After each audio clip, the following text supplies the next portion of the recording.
विषयावर जी चर्चा चालू होती, आज ठाण्यामध्ये बॅनर लागला की देवेंद्र फडणवीस माझा बाप नाही असे आज ठाण्यात बॅनर लागले. पण त्याचं कोणी लावलेत काय? तुषार रसाळ म्हणून आहे, त्या शिवसैनिकांनी लावलेले. त्यांनी त्या दिवशी जे वक्तव्य केलं त्याला आम्ही विचारलं कालच्या कॅबिनेटच्या वेळेला, तेव्हा त्यांनी सांगितलं की वल्ले तिथे उभाटाचे काही लोक होते त्यांना उद्देशून मी बोललो, बाकी जणांचं त्यांनी आम्हाला काल स्पष्ट केलं. कॅबिनेटच्या मिटिंगमध्ये आमचे गुलाबराव, दादा भुसे आम्ही सर्वच होतो. तेव्हा त्याला विचारलं काय रे तू असं कसं बोलला, तेव्हा त्यांनी तो खुलासा केला. प्रश्न अजूनही त्याचा अपुरी नेमका कशात आणलेला आहे, कशामुळे एवढा उशीर झालेला आहे की पडलेला आहे?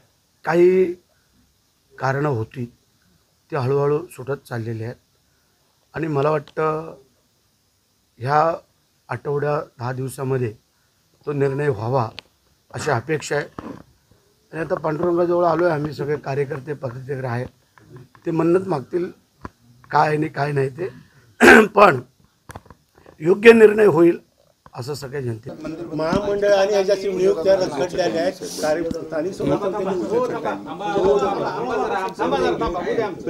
बरं घे लवकर घे, देव पण वाट बघतोय आमची. होय साहेब, महामंडळ आणि समितीच्या निवडणुका रखडलेल्या आहेत. कार्यकर्त्यांचं पुनर्वसन होणार आहे का स्थानिक स्वराज्य? योग्य प्रश्न आहे आपला, सगळेच वाट बघतायत आणि त्याचंही होईल. कारण काही मंडळाचे अध्यक्षपद दिलेले आहेत, काही जे राहिलेले आहेत ते बसून सोडवतील आणि मला वाटतं ह्या निवडणुकींच्या आतबाहेर होणं गरजेचं आहे आणि त्या आम्ही पण आमच्या या तिन्ही नेत्यांना विचारून योग्य निर्णय. सामाजिक चर्चा चालू होती, आज ठाण्यामध्ये बॅनर लागला की देवेंद्र फडणवीस माझा बाप नाही असे आज ठाण्यात बॅनर लागले. पण त्याचं कोणी लावलेत काय? तुषार रसाळ म्हणून आहे, त्या शिवसैनिकांनी लावलेले. त्यांनी त्या दिवशी जे वक्तव्य केलं त्याला आम्ही विचारलं कालच्या कॅबिनेटच्या वेळेला, तेव्हा त्यांनी सांगितलं की वल्ले तिथे उभाटाचे काही लोक होते त्यांना उद्देशून मी बोललो, बाकी जणांचं त्यांनी आम्हाला काल स्पष्ट केलं. कॅबिनेटच्या मिटिंगमध्ये आमचे गुलाबराव, दादा भुसे आम्ही सर्वच होतो. तेव्हा त्याला विचारलं काय रे तू असं कसं बोलला, तेव्हा त्यांनी तो खुलासा केला. राष्ट्रवादी एकत्र येण्याचा सध्या सुरू आहे. ऑलरेडी सगळ्यांची जी पदं आहेत ती म्हणजे मिळत नाहीत अशी परिस्थिती आहे. मग अतिक्रमण होईल असं वाटतंय का? दोन्ही राष्ट्रवादी पवारसाहेबांची राष्ट्रवादी जर आली तर आम्हाला त्याचा काही फरक पडणार नाही आहे, कारण त्यांचंही घरचं कौटुंबिक संबंध आहे, नातं आहे, सगळं आहे. मी बघायचं सांगितलं राजकारणामध्ये कधी काय घडेल हे आज तुम्ही आम्ही तरी ज्योतिष्य पण नाही सांगू शकत. आणि अशा अनुषंगाने चर्चा तर बऱ्याच चालू आहेत, ऐकतो आम्ही, पेपरला येतं आहे, सगळंच चालू आहे, परंतु तसंही काही सांगता येत नाही आहे काय होईल ते. पण झालं तर त्यांचं कौटुंबिक नातं आहे ते कदाचित झालेलं आहे. फोटो लावल्यावरनं बोलवण्यावरनं बघा, ज्या वेळेला पक्ष वाढतो त्यांचं ट्युनिंग जमत नाही असं दिसतंय, त्याच्यावरती न बोलणं उचित ठरेल असं मला वाटतंय. हे बघा, कधी कधी अशी वेळ येते की तुम्हाला भरभरून दिलं जातं, त्या दिलेल्या भरभरून दिलेल्या वस्तूचा जर तुम्हाला योग्य उपयोग जर करता आला नसेल त्याला आमचा दोष आहे का?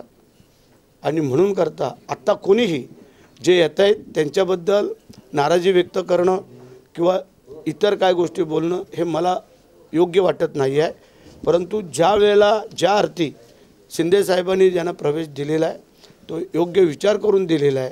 त्या दिवशी तुम्ही पाहिला असाल, तुम्ही जर गेला असाल तर किती लोक होती, काय होती, किती प्रवास केला आणि किती वेळ थांबले होते, रात्री किती वाजता एकनाथ शिंदेसाहेब आले. तोपर्यंत ज्या वेळेला माणसं थांबतात त्यावेळेला त्याची आत्मीयता निर्माण होते आणि म्हणून करता वर्धापन दिनाच्या कार्यक्रमामध्ये मी खिशात पैसे घेऊन फिरतो का असा तोडा लागला नाही.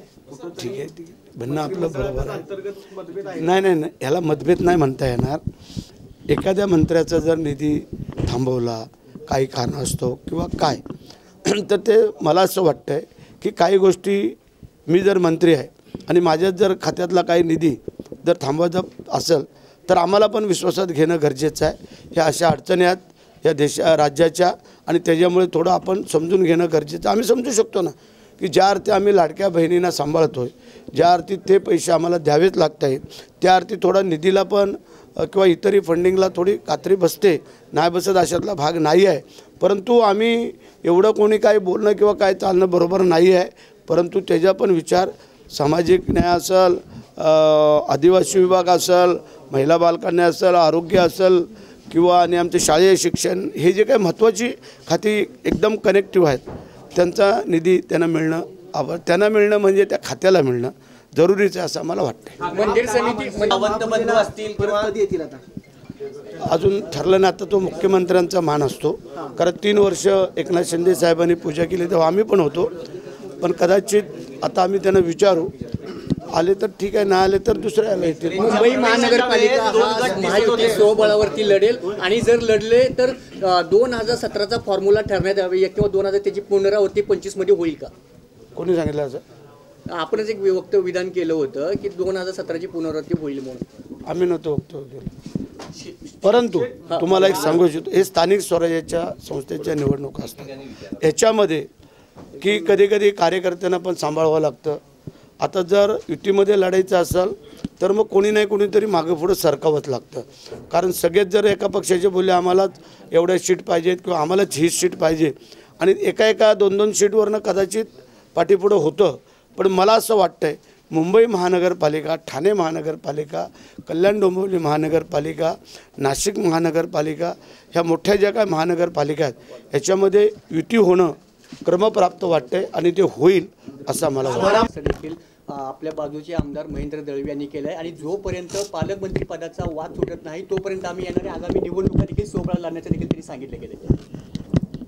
काय झालं, काही वस्तुस्थिती पण असे आहे की ज्या वेळेला त्यांना निवडून देण्याचं काम दळवे असतील, रविशेठ पाटील असेल, मी असेल, योगेश कदम असेल, आपले शिवसैनिक असतील, ह्यांनी प्रामाणिकपणे केलं. म्हणजे अगदी गुहागरपर्यंत. कारण जी मतं मिळालीत ती काय सगळी त्यांच्या पक्षाची नव्हतीच ना, त्यामध्ये आमच्या पक्षाची होती, BJPची होती, अन्य काही आमच्या लोकांची होती आणि त्या मतावरती महाराष्ट्रामध्ये एकच सीट आली. की असे नाही की बाबा त्यांच्या दुसऱ्या 2-4 सीट कुठल्या आल्यात. रायगडनी त्यांची खरं म्हणजे लाज राखली, हे कोणाला नाकारता येणार नाही. दोन ठाकरे एकत्र यायचं. चांगली बाब. काय परिणाम काय होईल त्याच्यावरती? विजन त्यांचं अजून आम्हाला काय कळलेलं नाही आहे, परंतु चर्चा फार चालू आहे. आणि राजकारणामध्ये आणि खेळामध्ये कधी काय घडेल कोण सांगू शकत नाही आहे. जिंकता खेळामध्ये हरतात लोक आणि हरता जिंकतात. तसं राजकारणामध्ये सकाळचा माणूस दुपारी कुठं आणि दुपारचा संध्याकाळी कुठं असेल हे काय सांगू शकत नाही. आणि त्यांचं कौटुंबिक नातं आहे तसं पाहायला गेलं तर. आणि त्या अनुषंगाने कदाचित त्यांचे विचार चालू असतील पुढच्या काही भविष्यासाठी. आणि ठीक आहे, जर त्यांचं जुळत असेल तर आम्हाला कोणाला काय अडचण. वारंवार सांगितलं, तुम्हाला वैयक्तिक काय अनुभव तसा आलाय का? नाही, काय झालं आहे, आम्ही ज्या दिवशी ही मिटिंग झाली त्या दिवशी आम्ही पुण्याला होतो, मुख्यमंत्री अजितदादाने आम्ही. त्यामुळे त्या मिटिंगमध्ये काय ठरलं हे मी पण त्यावेळेला ऐकायला नव्हतो. आणि ठीक आहे ना, काही लोकांच्या गोष्टी असू शकतात, परंतु लाडक्या बहिणींमुळे निधीची वाटप करणं थोडंसं मुश्किल झालेलं होतं. ते आत्ता ह्या अर्थसंकल्पे बजेट आपलं आत्ता जे अधिवेशन होईल पावसाळी अधिवेशन त्याच्यामध्ये आम्ही त्या तरतूद करणार आहोत. परंतु मागच्या वेळेला एवढा प्रचंड निधी देण्यात आलेला होता, त्याची अजून काय यांचे वर्क ऑर्डर होत नाही आहेत, त्यांची अजून कामं चालू झालेली नाहीत. परंतु कोणी जरी असेल ज्या खुर्चीवरती ते कोणीही दुजाभाव करता कामा नये हे आमची विनंती.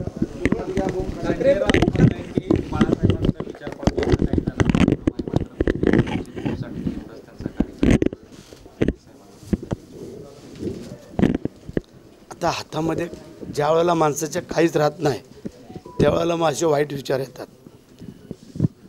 आता पंढरीच्या पांडुरंगाजवळ आम्ही आलेलो आहोत, तोंडातनं काय वेडावाकडा काढणं मला जरा आज उचित वाटत नाही. पण असो, शिंदे साहेबांच्याबद्दल जर कोण काही वेडावाकडं बोलत असेल तर मला वाटतं त्याच्यापेक्षा कोण मूर्ख असू शकत नाही आहे. आज जर आपण पाहिलं 1 इंचही शिंदे साहेबांनी बाळासाहेब ठाकरेंचं नाव जर कुठं कमी करायचा प्रयत्न केला असेल, त्यांच्याकडनं जर कुठं झाला असेल त्यांनी आम्हाला दाखवावा, आम्ही माफी मागतो 4 वेळेला. परंतु साहेबांचं नाव उंचवण्याचं काम, साहेबांच्या नावाने संघटना उंचीवरती नेण्याचं काम जर आत्ता जर कोण करत असेल तर ते एकनाथ शिंदे साहेब. आपण पाहिलं आहे जर शिंदेसाहेब जर चुकीचं काय करत असते तर एवढ्या मोठ्या प्रमाणात जे काही लोक या बाळासाहेबांच्या शिवसेनेमध्ये एकनाथ शिंदेसाहेबांच्या माध्यमातून जे काही येत आहेत ते काय असेच येत आहेत का? आज तुमच्यात जर पंढरपूर सोलापूर हा जर भाग पाहिला तर तुम्ही पहिला मेत्रेंचा हे पाहिलं असेल, त्याच्या अगोदर काही प्रवेश झाले हे तुम्ही सगळं पाहिलं असेल. जगतामचा झाला रात्री, अमर पाटील, हे सगळे जो काय प्रवेश झालेले आहेत ते त्यांना काय कळलं नाही म्हणून झाले. मला असं वाटतंय की ते हवालदिल झालेले आहेत उद्धव साहेब. कारण रोज जे काय आमच्याकडे प्रवेश होत आहेत त्यांच्याकडचे त्याच्यामुळे ते हवालदिल झालेत आणि म्हणून कदाचित त्यांना असे शब्द सुचले असतील. तर ठीक आहे, मला वाटतंय काय एवढं फार मोठं मनावरती घ्यायला नको असं आम्हाला वाटतंय. 2 वाघांनी येणं चांगलं आहे किंवा गरजेचं आहे असं ठाण्यातच बोर्ड लावला गेला ठाकरे बंधूंबाबत. मराठी माणसासाठी येणं, हिंदुत्वासाठी येणं, मग आम्ही जे काम करतोय ते मराठी माणसासाठी नाही का? आम्ही जे काम करतोय ते हिंदुत्वासाठी नाही का? देशहितासाठी ज्या शूरवीर सैनिकांनी, देशाच्या पंतप्रधानांनी जो पहलगामच्या हल्ल्याच्या नंतर लगेच पलटवार करून या संपूर्ण जगाला जे दाखवून दिलं त्यावेळेला आम्हीच त्यांचं अभिनंदन केलं, आम्हीच तिरंगा रॅली काढून त्यांचं स्वागत केलं. त्यावेळेला हे लोक कुठं होते? मराठी माणूस हिंदुत्वासाठी, देवदेवतांसाठी हे सगळं जे आम्ही करतोय ते आम्ही पण त्यातलेच आहोत ना. आम्ही कुठं बाळासाहेबांच्या विचाराच्या वेगळे आहोत. आणि म्हणून आता काही ज्या वेळेला माणसाच्या हातात सापडत नाही तेव्हा काही कारणं शोधावी लागतात आणि ती कारणं हे काही लोक सांगत असतात मराठी माणसाच्या आणि ह्याच्या. आम्ही मराठी माणसाला काय कुठं पाकिस्तानात घालवतो आहे का? आम्ही मराठी माणसाला कुठं उत्तर प्रदेशात घालवतो आहे? नेमकं काय त्याचं उत्तर तर मिळायला पाहिजे. आम्ही एखाद्या कुठल्या मराठी माणसावरती अन्याय झाला आहे आणि त्याला न्याय देत नाही, त्याच्या कुठं काय अडचण आली तर आम्ही कानाडोळा करतो आहे असं एखादं उदाहरण द्या ना. आता परवाच तुम्ही पाहिलं असाल की ज्या वेळेला एकनाथ शिंदेसाहेब जळगाववरून ज्यावेळेला मुंबईला यायला निघाले तेव्हा का महिलेची किडनी फेल झाल्या होत्या आणि त्यांना मुंबईला पोचणं क्रमप्राप्त होतं. साहेबांनी स्वतःचे 2 PA त्यांना तिथनं उतरवलं आणि त्या दापंत्याला का त्यांना बरोबर घेऊन त्यांना मुंबईला सोडलं. एवढी माणुसकी नाही कोण दाखवणार हो? कोणावरती प्रसंग असू द्या त्या प्रसंगाला शिंदेसाहेब नाही सामोरे गेले असं एखादं उदाहरण सांगा. तुमच्या आजारपणाचं असू द्या, दुसऱ्या संकटाचं असू द्या, काही असू द्या. ह्याने आम्हाला मराठीपण आणि हिंदुत्व शिकवू नये. लक्षात आलं का? हे जर व्यवस्थित शिकवलं असतं ना, शिकले असते तर मला वाटतं ही अवस्था त्यांची झाली नसती. आणि मनसेसाठी एक पाऊल मागे घ्यायची आमची तयारी आहे. हीच हा शहाणपणा जर भाजपसोबत दाखवला असता तर आज उद्धव ठाकरेंवर अशी वेळ. ह्याच्या अगोदर त्याने जे वक्तव्य केलं आहे त्याचं त्याने आत्मचिंतन केलं, आत्मपरीक्षण केलं तर मला वाटतं फार बरं होईल. पण ठीक आहे, आता बुडत्याचा पाय खोलत आहे आणि त्यांना असं वाटतंय की आपण आता एकटे काय करू शकत नाही, आपल्याला काय पर्याय नाही आहे म्हणून कदाचित त्यांनी तसं वक्तव्य केलं असेल असं आम्हाला फायदा आमचा होईल. मंदिर समिती गेली 8 ते 9 वर्षापासून आहे, केव्हा बरखास्त होईल काय? आपले जवळपासच्या चालला विषय चालला आहे की आम्ही पण त्या विचाराधीन आहोत आणि ते काही दिवसात आम्ही करण्याचा प्रयत्न करू.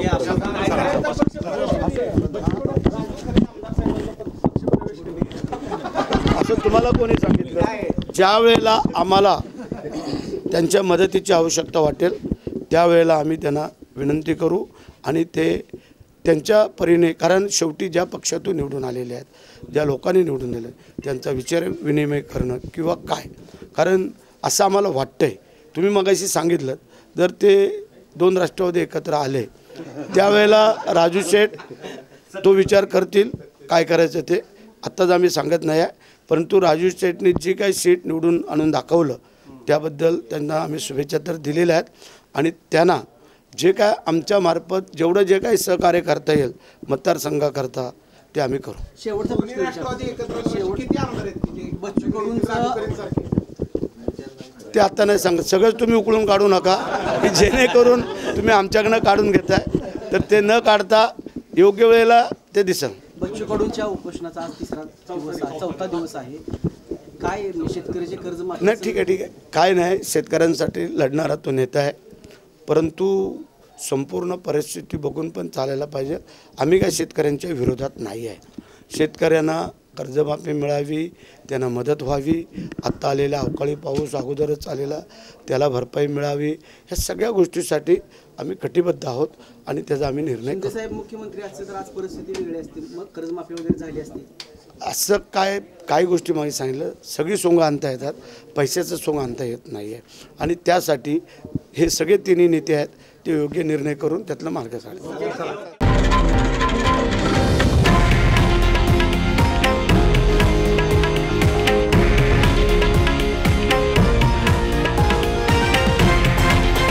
हे आहे देशातील नंबर 1 न्यूज नेटवर्क आणि आपण पाहत आहात TV9 मराठी, एकमेव.